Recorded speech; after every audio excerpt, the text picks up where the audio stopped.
Ladies and gentlemen, it's time to Wrestle Rock with Rick Connor. What the F was that entire freaking promo about? Mark Hallbacher. She's like the James Ellsworth of women. And Corey Castle. I look like Paul London and Brian Kendrick mixed.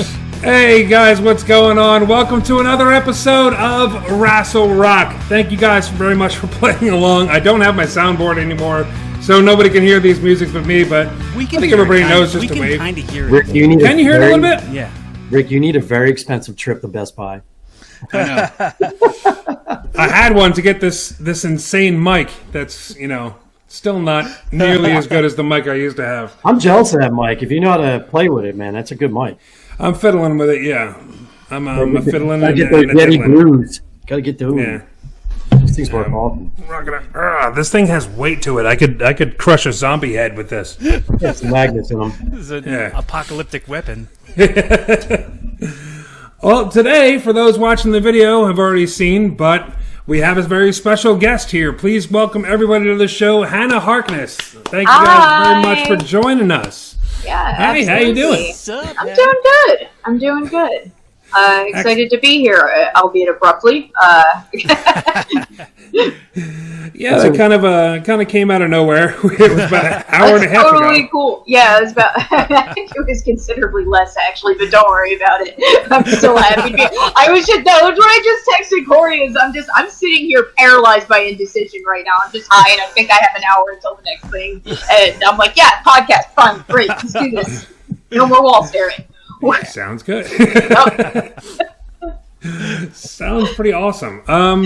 Corey tells me you have a bit of in-ring experience as well. There's something called Awful Wrestling. Can you tell us about that? Yeah, so once upon a time in pre-pandemic Philadelphia, some performance artists decided they wanted to do they wanted to put together like a comedy wrestling promotion, like an indie comedy wrestling promotion, but they are not like wrestlers, they're performance artists, so they really wanted to like lean into the theater side of it, and they had to they wanted it to be like kind of bad on purpose. So they started Awful Wrestling, which is the acronyms what is it? Art Wrestling Federation Urban League. Awful.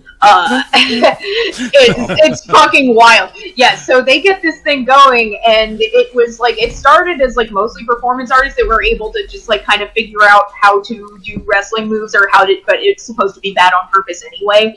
But then inevitably, because it was funny and you're dealing in Philadelphia, eventually it's wrestling. Philly stand-up comedians are going to hear about it. That's like a demographic. It's a wrestling fan-heavy demographic of people. So a lot of Philly stand-ups just started wrestling in this comedy federation. So then you had just like half Philly stand-up comedians, half performance artists with like kind of a smattering of wrestling training doing this thing, and it just took off. They were just selling out Philamoka, and it was just.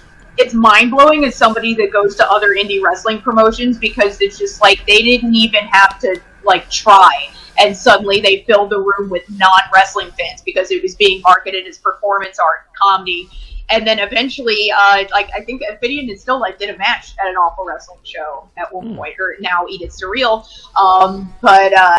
Yeah, Ophidian did like a balcony spot, and like people lost their minds because they're not wrestling fans. They don't even have any comprehension that this happens ever. And then they see a fucking Cobra wrestler jump off a balcony onto a art wrestler.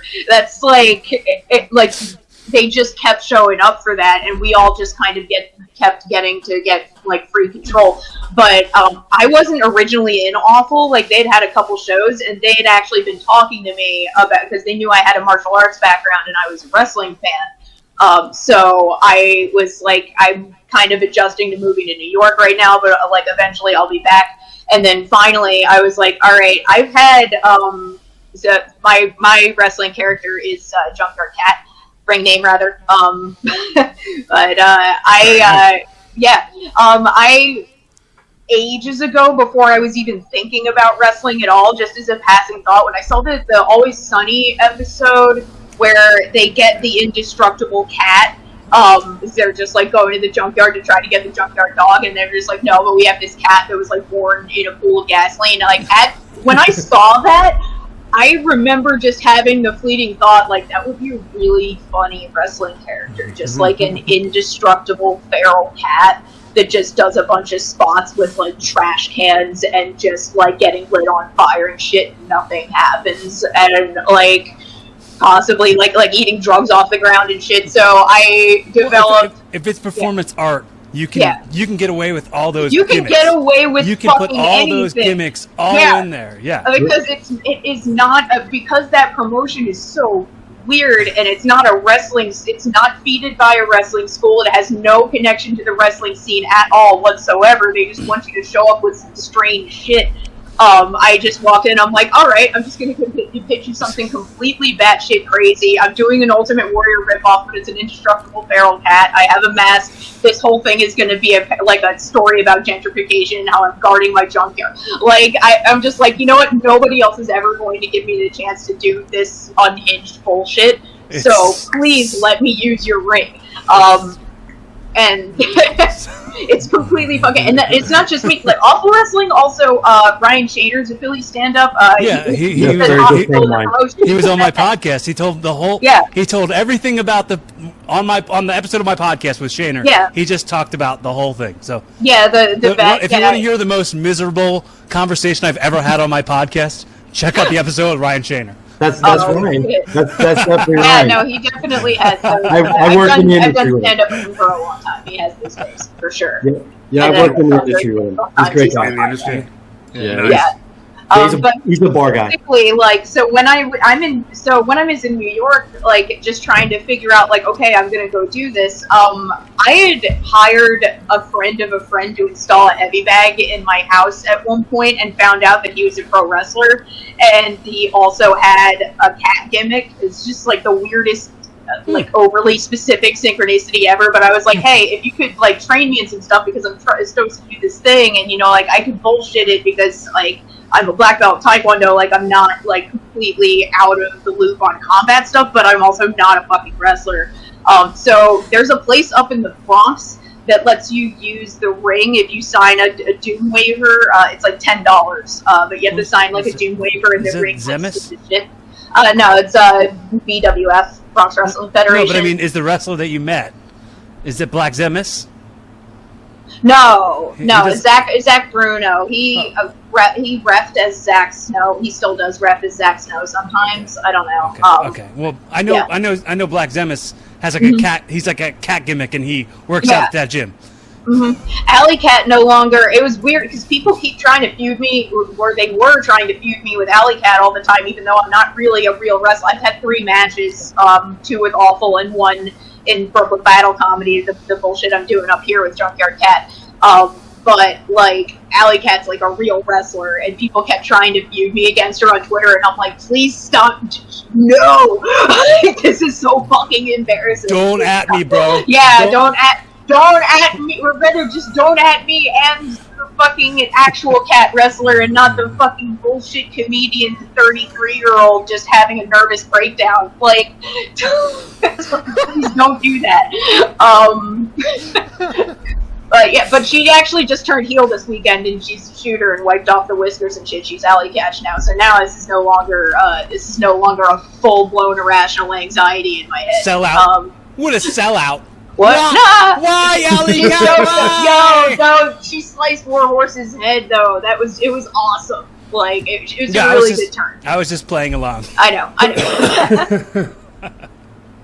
So now you see I'm hearing you have starting in June you have your own series on IWTV. Is this correct? On Internet Wrestling Television? That is correct, and it is definitely the series of the group. I wrote the screenplay and I'm acting in it, but the story was developed as a group.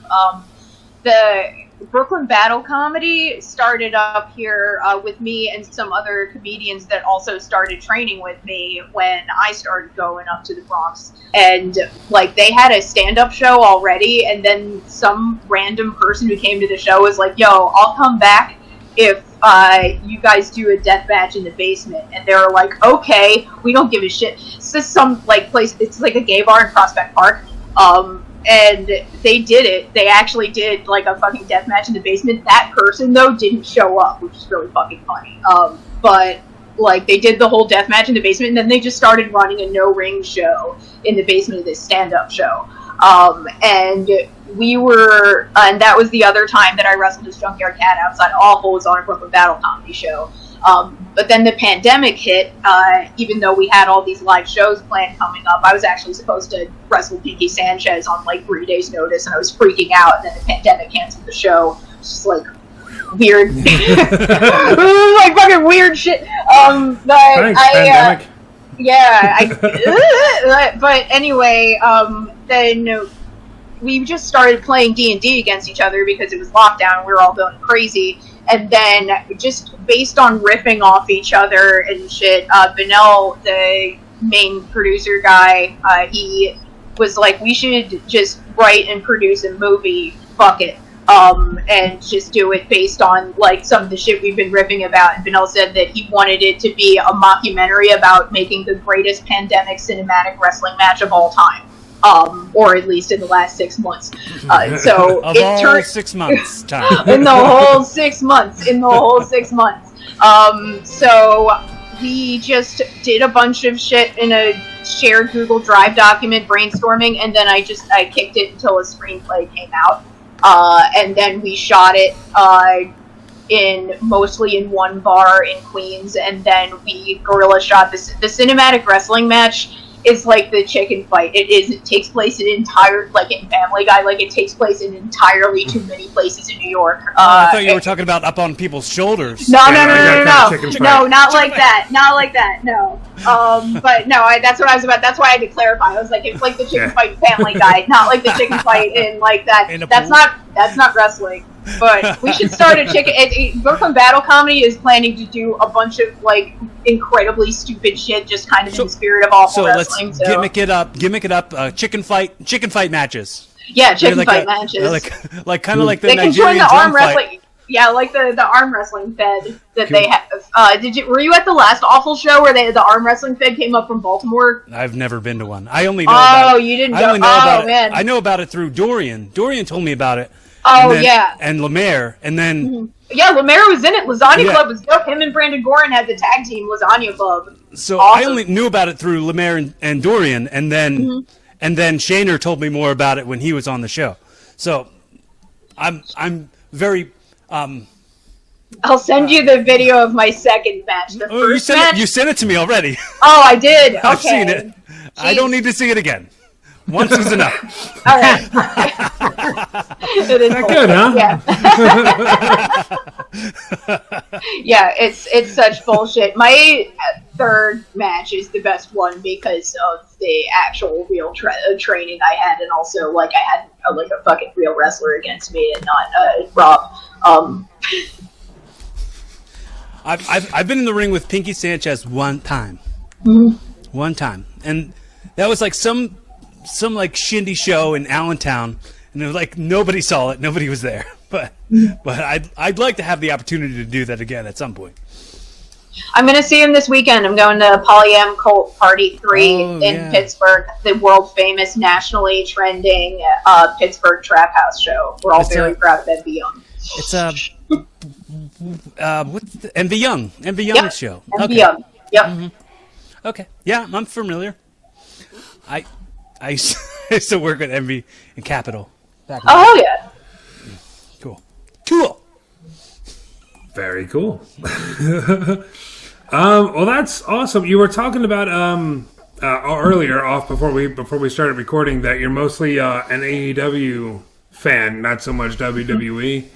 Yeah, I mean, but it is more of a time constraint thing than anything, just because I like NXT, and for a while I was actually following NXT UK, which is like a side quest, honestly, but it is really good, and I like that it usually takes place in a tent in a field somewhere. But it's like performance center quality wrestling, but like all the dudes just came out of a bar or some shit. So I don't hate WWE. I just there's too much wrestling, and I'm also at the point where I want to watch all my friends wrestle. Like I'm still catching up on shows from the collective. Gotcha. Well, I mean, it almost seems like it's impossible to live a life and do other things besides watch wrestling with how many hours of wrestling content. There's too much wrestling. Yeah, I kind of tapped out this week. Like, I'm probably going to be useless once we start talking wrestling. after Raw, Hall of Fame, 2 nights of NXT, SmackDown, 2 nights of WrestleMania, Raw, and then NXT again. I like how we had a Lethal Disease and then it was just permanently 2 nights of WrestleMania. Like, they did that the first year because everything was fucked up and weird, and then they just doubled down. Are they going to do that every year now? Every year. Oh, of course they will, because they'll sell all the fucking tickets, all the money. Like, no. Well, do you think it's like a ticket package? You can buy both nights at once. I have no idea. Or you can buy. Well, maybe we should have a wrestling podcast where we talk about stuff like this. I think that's a great idea, Corey. From what I heard, it was a double package. I don't know if you had to buy both nights of Mania, but it was like $600 to go to both shows. No, you could go to individual shows. It's just it's like, how do you do that unless you know which individual show you want to go to? Right. That's a problem. You could spend $600 for tickets and then go to the half that all the wrestlers you didn't want to watch were on. You were like, oh my god, that's messed up. I hadn't even thought about that. Like, I purchased a ticket to night 1 or to night 2, and I watched night 1 on TV, and I was like, I should have got both nights. Imagine that you go to night 1, and like for me, all I wanted to see was Lashley versus Drew, and that was the first match. It's like that's $600 down the drain, and you see monetized. Yeah. Yeah, that Monday morning, I had the fucking worst hangover because my brain is programmed for WrestleMania. We're drunk.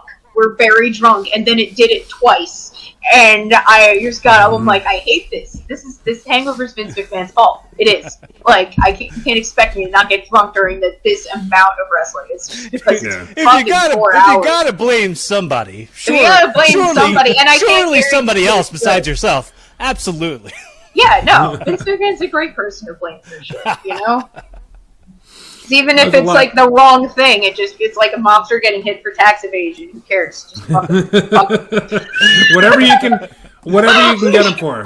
Whatever you can get him for. Doesn't matter. If you can get him in jail, it doesn't matter. As long as he stays there a long time. Yep. The books, yeah. And there's a lot to blame him for this week. Like, he's not the most popular person. I don't know if you guys heard, they dropped right before, I think it was like 2 days before. What I missed? What you say? I'll just take a shot to Shayna. I doubt he even knew that I'm on the show with you, Corey. Yeah, probably not. I'll see you at Tap Room on 19th, Shayna. Yeah, I don't know Shayna, so it's lost. It's a local hangout where there's many security there. He's a great stand-up comedian, a great wrestler, and his art is just disturbing, but they're also very great. But fucking disturbing. His art is just, you look at his mind when you see his drawings and go, oh, fuck. But great. That's a compliment. When we started to do the podcast, like, the audio wasn't working, and he took his headphones off, and he threw them across the room, and he's like, this is the last time I'll do a virtual podcast. I'm done with it. Oh, my God. Yo. I think that made it on the episode. Yeah. He said on his podcast for a while he was carrying around a mini cleaver instead of, like, a regular knife. Like, it's just like a little meat cleaver. Okay. Dear Lord. Yeah, the wrestling business is full of them, so good luck. Oh yeah, no, for sure. I've definitely kind of wandered into a weird corner that's like the crossroads between drag and wrestling and like this other stuff that's wrestling? Yeah. Drag and. I know. I'm cracking. I was like, yep, no, that's what. Where can I get tickets for Dragon Wrestling? Dragon Wrestling, man. Brooklyn Battle Comedy can do Dragon. Yo, how dope would it be to get 2 people to do those like 50-person Chinese New Year Dragon puppets to wrestle? That's insane. It's Human possible. Centipede Wrestling. Yeah, if you can, if you can call a spot with that, go for it. Yo. That's the name of the episode. I bet it could be done. Yeah. Definitely. We can work away. We can figure anything out. Don't let Vince McMahon get a hold of the idea because he'll ruin it, but he'll definitely do it first and say it was his idea. Chicken fights and human centipede wrestling. You know what? Double up. Speaking of promotions taking your ideas, I can't confirm this in any way, but I posted a week before it happened on the WrestleSplania account that I thought it would be really funny if Maki Ito came in and just did not stop doing her music the entire time like it was New Jack's music. I tweeted that, and then it happened on AEW, and I'm like, and AEW follows our Twitter account, and I was like, that is so specific. Were you guys like, that is... Bastards! Not those bastards, because that means they're listening to the fans and they're giving us what they want, even if it's just me and shit posting. They seem to care. Just can you start saying like really ridiculous stuff and see if they start doing it? I have been ever since that happened. I don't know what else I'm sure I've also just requested a lot of other bullshit. Like this group Twitter account that I'm on, like the WrestleSplania Twitter account, is where all of my feelings go. I just shitpost wrestling under the cloak of anonymity of 5 other people being on that account, and it's great. And AEW follows it. Who's the list, Rick, of all the releases that WWE did this week? Oh, sure. Well, this it feels like we got lucky because there was only 10. As opposed to last year... Only 10, as opposed to last year. That was 48? I think it was. And is that total like the back office too, and not just the workers, or like a lot of the person that wrote the Otis Mandy romance storyline got let go. Yeah, because it wasn't the fucked up. That was so. Because it wasn't the second or third biggest storyline going into Mania. Like, really, the guy that actually wrote an interesting story got fired. Like, what is going on in WWE? It's like, oh, you're like talented. They want to lose. Unless it's NXT. That's when, I'm not willing to fully shit on WWE because I've never watched NXT and been upset that I watched it. I can't say that about the rest of the product. But I've never just watched NXT and been like, what did I just do with these hours of my life? Like, wow, somebody, I'm doing it right now. Yeah. Every time Karrion Kross shows up on television with a belt. How do you beat Finn Balor? Seriously. It's a good match, though. It was a good match. You gotta say it was a good match. Because it was on NXT. I enjoyed the hell of it. Good wrestling. I think he's kind of sluggish, man. He looks like he's like lumbering in the ring sometimes when he's wrestling, and it just, I don't know, it kind of annoys me when he's wrestling. And his chip is just too much for me. He's like too big.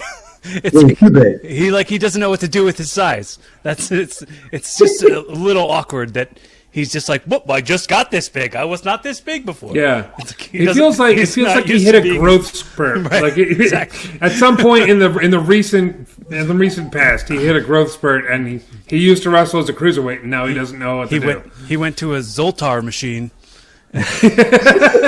He wished to be big. That was it. That was all he did. Yeah, he's big. But the rest of NXT is not bad. I think they need to calm down. Like they hit a good point with Johnny Gargano, how funny it was, and now they're overdoing it. And I think they need to dial it back just a little bit. But if we want to go there, Kushida winning Cruiserweight title, I was super happy about that. Was it weird seeing him in gear and not jeans? Like, yeah, used to the jeans. What happened to the jeans? I guess they're trying to market him again for maybe the Cruiserweight, the 205 Live that no one watches. They're trying to sell underpants. Yeah, Kushida underpants. I wonder if what gets watched less, NXT UK or 205 Live. I'm gonna bet it was my lane, NXT UK, the literal mud show in Scotland. But well, I think Main Event gets more viewers. I think the Live's doing great right now. Both of them. The bump? The bump. I think they actually get more viewers than both of them. The bump. Yeah. With that thing you get on your thing. It's so bad. Yeah, it's not great right now. But I don't know. Hey, NXT UK got a title match on the last takeover, which I was surprised about. It was the best match. And it was the best match. So yeah, no, the NXT UK is good. I like it because it's good, and it's also like I've said 4 times already. It's also because it's like fog rolling in over it. Like, it's hilarious. And British wrestling fans are just so insane. Like, it's just like that whole cult, like the whole thing where they hold their shoes up when they don't like somebody. Yeah, I love that. That fucking rules. But then they also, but like Walter kind of started his like whole storyline thing there, and that hooked me in enough that I was watching it every week. It was like that storyline and a lot of the women's storylines. Like, and there's all these matches that I feel like just get swept under the rug. Like, the only problem with NXT UK now is Walter and Pete Dunne are now on NXT. So all you need is Tyler Bate, and the big three are sitting on NXT, and then you leave NXT UK with pretty much nothing. You know, I would love Mustache Mountain to come back. The women's roster is still really fucking good, though. Man, I still a thing that I have not seen enough praise for is that Kaylee Ray and Toni Storm did an I Quit match that was fucking crazy, and like I feel like it was a hallucination I had sometimes. It's just like it was really fucking crazy, and then Piper Niven like came and like stopped it and shit. It was like but I don't know. I mean, one of the best weird hills to die on. I mean, it's not a bad show at all. Like we saw the Dragon. I'm yelling like you're fighting me about it. You're definitely not. Really, I'm yelling at myself. Stop not listening to me! Stop not listening. You're like, no, we get it. It's fine. We get it. What is it, Frisky Dingo? I got ideas.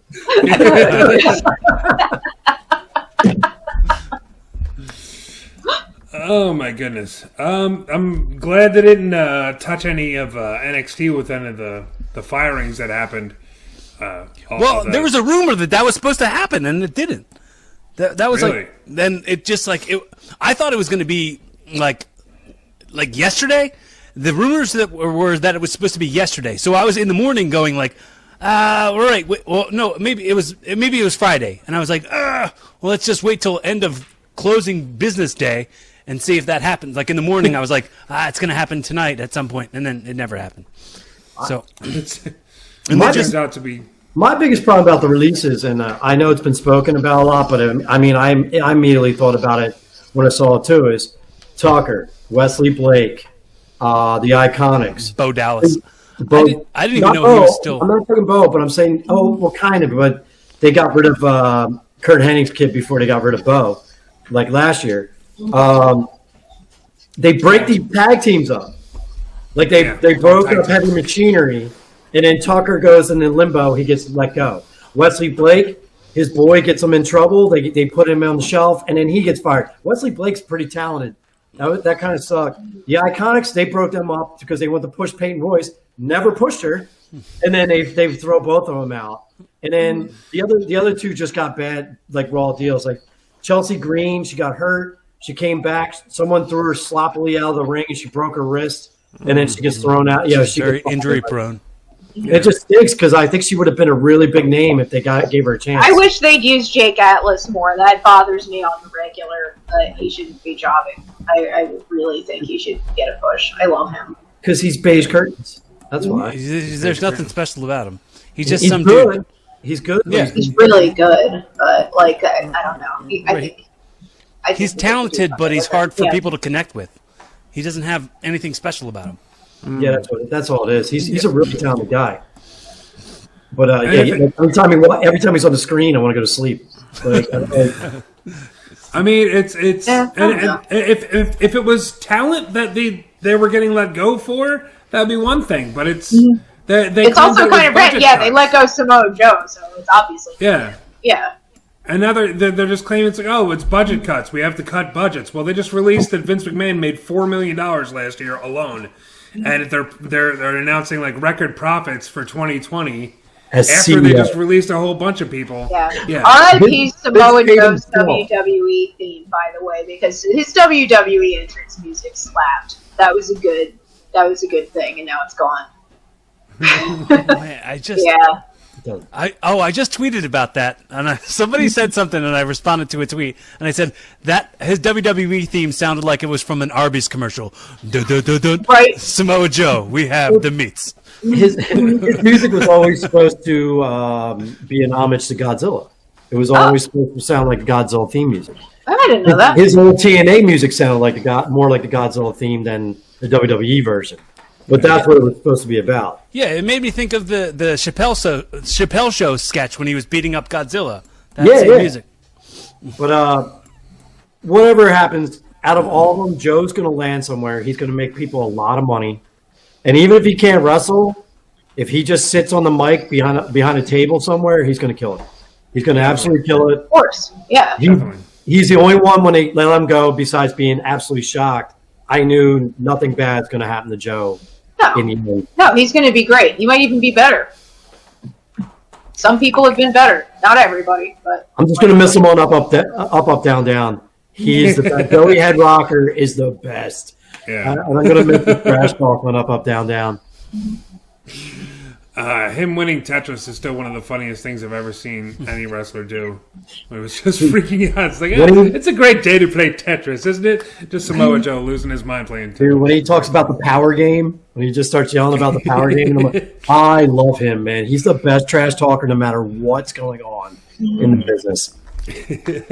And I'm going to miss him because I really think it just sucks. He had that foot injury right when he was getting hot in WWE, right after he wrestled Brock Lesnar, and he was getting really hot. He had that foot injury, never made it to Mania. Then he had a couple of injuries that never made him to the other Manias. And then he saves Mania, standing out in the pouring rain, and like on commentary, and like basically does a soft shoe like I got to see Nick Burke do when you guys were wrestling up in Treeless that one time. And Nick went out there and ate his balls to save that show. Like you see how invaluable someone like Joe is, and they still just went meh. It's mind-boggling sometimes. Yeah, none of it makes a lick of sense. And he's like you Vince said, is Mark, clearly sundowning. He's just like he has tyrannical control, but he's also just checking in and out, and it's just doesn't make for good storytelling. No. And wherever Joe lands, he's definitely going to do well. He can even be an agent somewhere backstage. Impact, AEW, wherever. Here's the crazy thing, though. Mickie James, Chelsea Green, the Iconics, right? All four of them. What federation desperately needs women wrestlers right now? AEW. They're all four big names, and two of them are really good workers, and Peyton Royce is okay. Like, I mean, Billie Kay thinks, but she has a massive personality, which really works too. You're looking at four names that go to AEW. They can lift that women's division that stinks. And they need that. Yeah, it's just like, I mean, they have a lot of really good people. They just keep putting them all on YouTube. Like, that's literally the problem. It's not that they're not there. They're just on AEW Dark. Like, if you want to watch good AEW women's wrestling, you have to watch AEW Dark and now AEW Elevation, which is hidden over on YouTube. And when they had that, like, tournament, it was on YouTube and like the other streaming services, both of the tournament. I think the tag tournament was like that too. Tournament that was like in a garage or something. Yeah, exactly. So like, it's not that AEW has a bad women's division; they're just not on Dynamite as much. They're kind of, or a lot of them times they're booked badly on Dynamite. The marketing was so bad for that garage fight thing. Yes, it's the thing. It just looks like an insult, and it seems really weird and passive aggressive. Like, I don't even want to get on a pedestal about the women's issues with AEW, just because it's so multi-layered and confusing. It's not just like we hate women. It's just like, no, we have so many talented women. They're all on YouTube. We have a group for AEW like women fans. It costs $50. We like AEW Heels is a $50 membership. Well, here's the thing. Here's the thing, too. Like, I don't know if WWE even understands this. They let Mickie James go. Yeah. Multiple world champion. One of them, probably during the Divas age, next to Molly Holly, was probably the most talented female. Those two and Gail Kim. Yeah, she still works fine. She still works great. Like, she can go to AEW and work in a working training capacity and get some of these girls up to speed. Oh, hell yeah. And that's a huge mistake, man. I think it's a really big mistake to let go of Mickie James. Well, I think that's the same thing evidenced by Jericho being on Stone Cold's podcast, where it's like Vince doesn't see AEW as a threat. So letting those women go doesn't mean that they're going to go make that product a threat to him. like still not seeing anything as a threat at all to the empire that is WWE. But then you look, and after Jericho's podcast, AEW gains 250,000 viewers within a week. Mm-hmm. And if they enjoyed the show, that's only going to get bigger. That's only going to get bigger. Yeah, because of a commercial that WWE did by putting Jericho on with Stone Cold Steve Austin. Yeah, they're just bad decision makers. That seems to be the reoccurring thing. Is they're like, well, we don't know why they did that. It's because they don't make good decisions. It's just it's part of it's a trait of its company. It's the company slogan or whatever. We make bad decisions. It's not even bad decisions. It's complacency. They have so much money coming in. They have so much going on that they think that they are invincible to all these smaller federations. Mm-hmm. But what happens when you're on 3 different networks and you have no one watching? You know, sooner or later, these networks are going to drop you and you're not going to make the money you're making. And all that is complacency. They have no competition. They have nothing going on, and they think no one is competition. But they're losing their demographic to anything that'll, like, show anyone of interest. Like, AEW has maybe 7 guys that really are interesting. They have a lot of good wrestlers, but on the mic and all, they only have maybe 7 guys that are, like, interesting. But people are gravitating towards it because it's just not WWE. Dude, you know what's the funniest thing to me this week in wrestling? Okay, for sure, the big run-in schmaz thing that was going on during the Darby Allin Matt Hardy match, where the Butcher came out and he was like in all white and he had this stupid hat, like he looked like the Swedish Chef. Oh, Slinky Blurgy, like. No, those guys have he's worn that before. They have this weird bipolar gear choice thing where it's a lot of the times they're in leather, but they're also frequently on the side in this Brooklyn bartender weird white shit. It's about half the time and it's real confusing. That outfit only makes sense if they're getting color in the match. Because it would look awesome wearing the white and then they're just bleeding everywhere. That would look cool. It's like a bar show. Yeah. Rick, do you remember when Eddie was promoting his gay shows and we went with him to flyer gay bars in Philly? Yeah. He looked like somebody who would be at one of those bars. Yeah. By the way, actual homosexual themed wrestling shows. He wasn't being homophobic by saying, "Hey, remember those gay shows?" No. I mean, I just watched the Effing Big Gay Brunch the other weekend, and I'm about to go to a polyamorous, pansexual themed wrestling show in the backyard of a trap house in Pittsburgh. We're good. I understand. No, I would go to that. Yeah. It was awesome. It was fantastic. No, it was a lot of fun. This was 2008, so this is before. Before all these. Yeah. Before GCW. Yeah, before LGBT was in the community of pro wrestling, it is now. Yeah, with the exception of outliers like Cassandro and others. But I could totally see what you're talking about, Corey. He definitely looks like one of those people. But, with the big mustache too. Yeah, like the old mutton chops mustache, or whatever. What are those called? Fu Manchu. Handlebar. Is it handlebar mustache? Yeah, handlebar. Yeah. Yeah, something along those lines. Yeah, gosh, what were we talking about before we started talking about mustaches and gay bars? Did we talk about? Are we going to talk about WrestleMania? We did a watch along. Oh yeah. I'm just mad I missed Ozio and Nick on the show during WrestleMania. Yeah. Dude, I'm sorry I missed the second night. That's right. I had some family stuff, but Eddie Valentine killed it on that show. Yeah. Definitely. Anybody that wants to go watch that, that's definitely worth it. I did a 22-minute clip, a compilation of a highlight video of everything that happened at WrestleMania with our watch along. It's definitely worth it just for Eddie, because Eddie Valentine absolutely killed it. So definitely check that out. The shirtless. Yeah, takes his shirt off and is just I can't do it. I mean, I can't do it as well as him, but he was doing that a million times all over. Yeah. Both times, as soon as I jumped on, because I got on late because I was working that night, he would just start doing the flex as soon as he's just doing this whole time. I was howling, man. He's like, it was so great. You guys had so much time to prepare. Why are you all wearing shirts? The best was Rick with no shirt on, petting the cat, and Rick is blindingly white. It's like he's so not tan. Hey, it's the middle of COVID. I haven't been tanning. I don't go outside. It's not. So let me sit here and pet my cat. I got a nice little kitten that I love very much. It's only weird when I'm shirtless. That's all. That's the only time that it's weird, when I'm petting a cat. But yeah, I don't think we need to go over anything that happened at WrestleMania. We did 10 hours of it live and then a half an hour recap video. So I think we're okay when it comes to that. Which sucks because WrestleMania I thought was great, and then you watch Raw and it just kind of goes straight downhill. What's the guy's name? The new commentator. I don't even know. He was bad, so I didn't pay attention.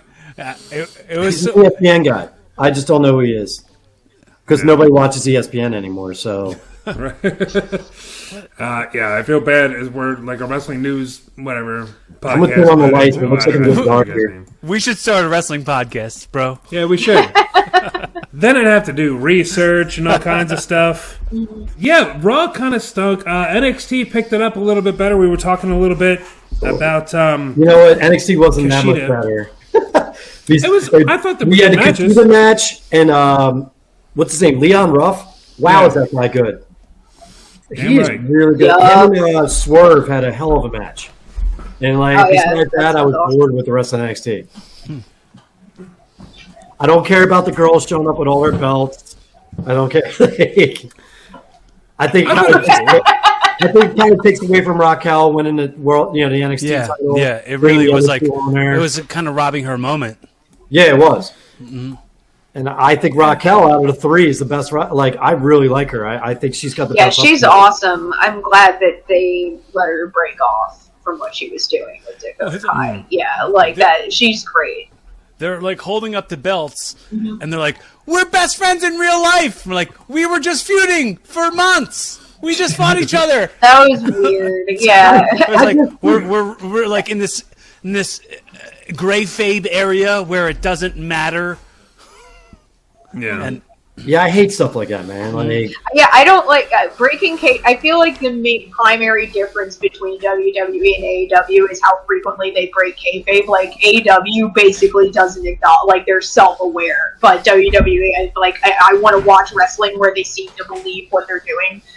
That's why I'm watching That's why I'm watching NXT. I think that for me, as somebody who has a lot of non-wrestling fan friends and knows how to market to them, it's pretty easy for me to get other people to watch AEW. I'm like, they had a fight where they were slamming people in the video game cabinets next week, and then an alien popped out of a claw machine, and people are like, that's awesome, but AEW does not attempt to market that way. They go, so those fans aren't coming in, but they could get casuals. I get casuals for them all the time. I think it's about that time, folks, don't you? We start talking about who shone the brightest in all of wrestling this week, and we do that with a segment called Who Wins Wrestling. Who wins wrestling? Blah, blah, blah, blah, blah, blah. Who's got one? Who wants to go first? Who wants to throw somebody over? I'm torn. I'm pretty torn.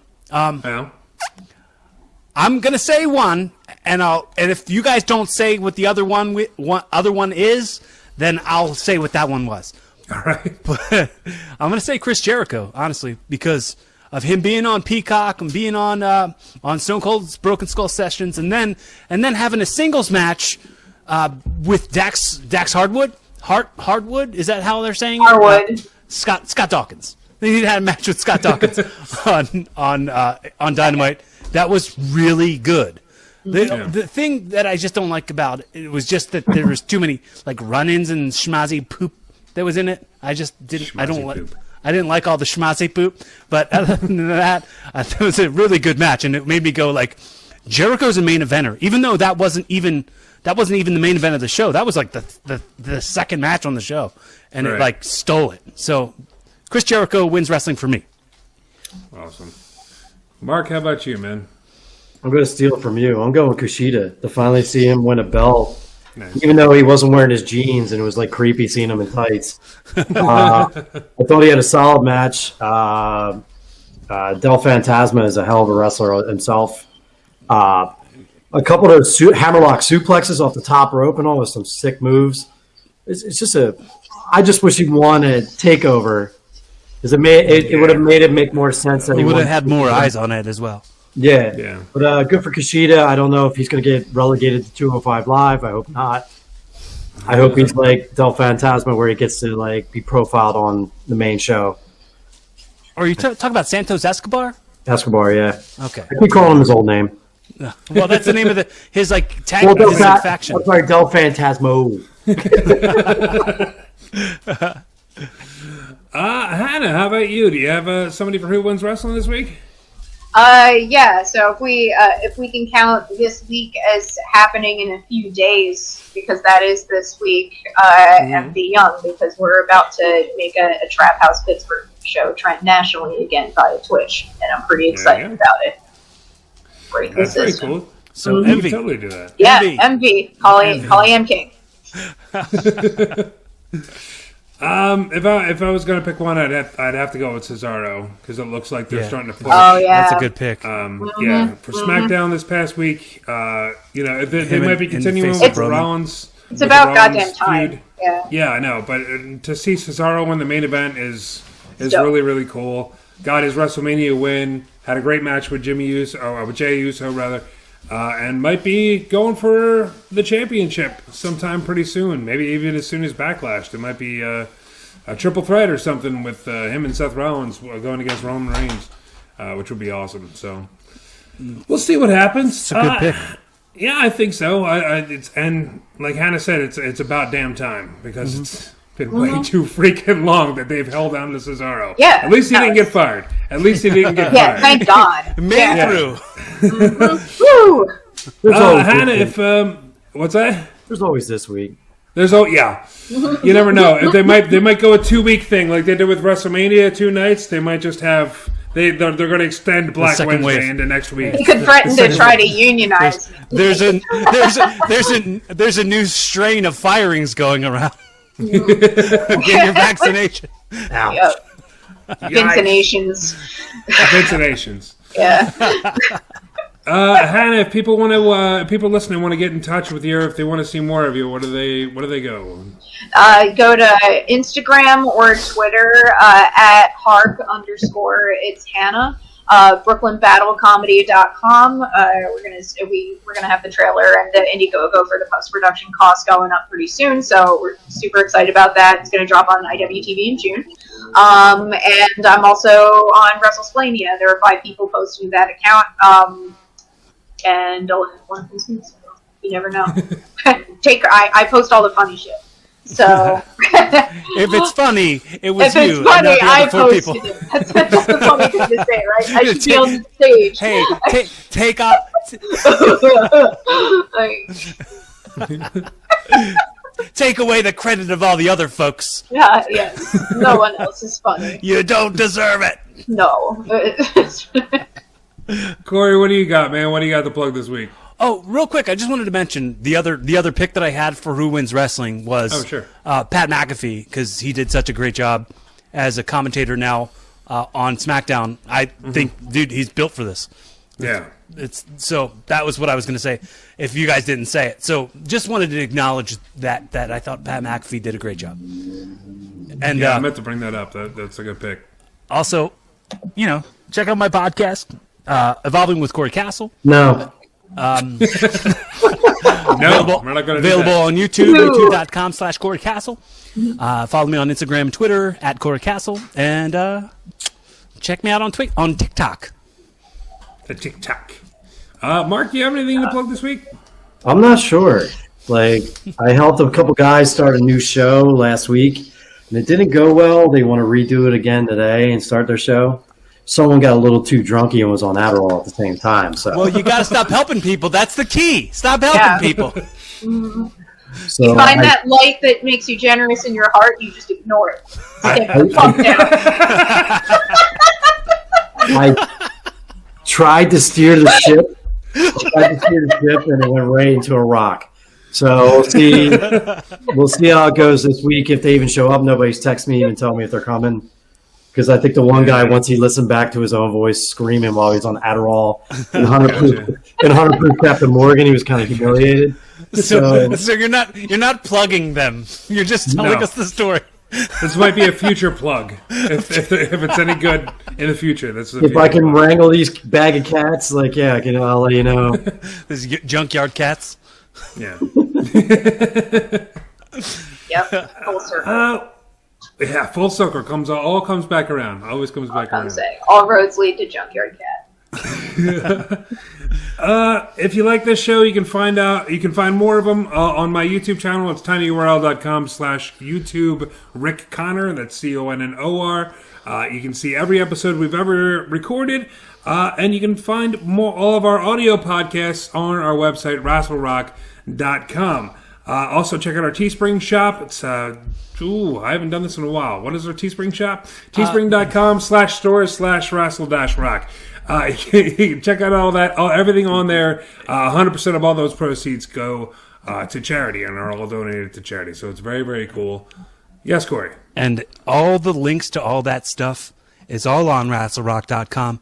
Yes. Also, very importantly, if you're liking what we're doing, if you enjoy our content, please let us know you exist. Leave a comment below on the YouTube video.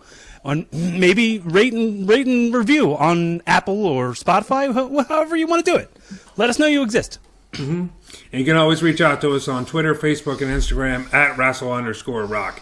So if you want to talk to one of us personally, we can definitely reach out to you. You can find me right here, Rick_Matters on Twitter. I have 12 followers. We're growing. If anybody tweets anything funny from the Wrestle Rock account, it was me. Then it wasn't funny. It wasn't funny the first time. I just ripped until it became funny via my self-awareness, but now it permanently killed it by explaining it too much. Podcast. Wrestle-splania. It's going to be Wrestle-splania from now on. I'm a Wrestle-splania. I'm tired. I just did squats.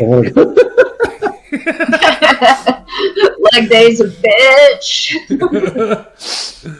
All right, that'll about do it for this episode of Wrestle Rock. Hannah, thank you very much for joining us. You're welcome back. Thank you so much for having me. Yeah, awesome. Absolutely got it. That's a lot. All right. And that'll about do it for this episode of Wrestle Rock. I'm Rick Connor. Mark Hawbacher. Corey Castle. And let's take it out like we always do with Mr. Nick Burke. It's so hard to say goodbye to yesterday.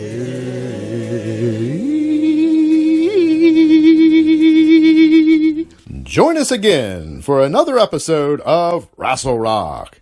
This has been Jay Davis speaking.